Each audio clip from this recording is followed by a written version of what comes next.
তামিম ইকবালের আকস্মিক অসুস্থতার খবরে কেঁপে উঠেছে গোটা ক্রিকেট বিশ্ব।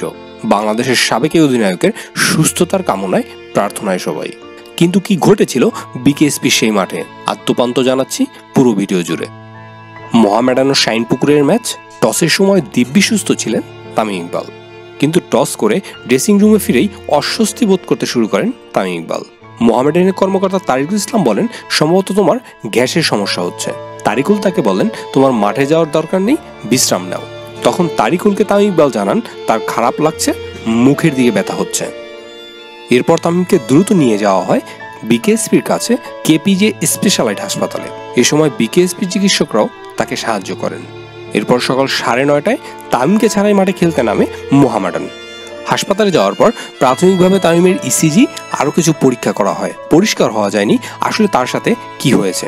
এর মধ্যে ঢাকায় যোগাযোগ করে তামিমের জন্য আনা হয়েছিল এয়ার অ্যাম্বুলেন্স, কিন্তু কেপিজি হাসপাতাল থেকে ফিরে হেলিকপ্টার ওঠার আগে জ্ঞান হারিয়ে ফেলেন তামিম ইকবাল। দেবব্রত পাল জানান, তখন তার মুখ দিয়ে ফেনাও বের হচ্ছিল, পালস পাওয়া যাচ্ছিল না। আকস্মিক এই পরিস্থিতিতে কি করবেন বুঝে উঠতে পারছিল না কেউ। বিকেএসপির চিকিৎসক জানান, অবস্থা খুব একটা ভালো নয়, হেলিকপ্টার করে ঢাকায় নিতে নিতে বড় কোনো সমস্যা হতে পারে। তামিমের অবস্থা এতটাই সংকটাপন্ন ছিল যে কারো কোনো ডাকে সাড়াই দিচ্ছিলেন না তিনি।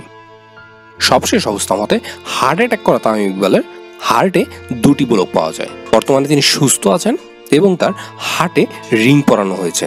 ভিডিওটি ভালো লাগলে আমাদের এই নতুন ইউটিউব চ্যানেলটিকে সাবস্ক্রাইব করতে ভুলবেন না। আহমেদ আমান, দ্য ক্রিক টাইমস।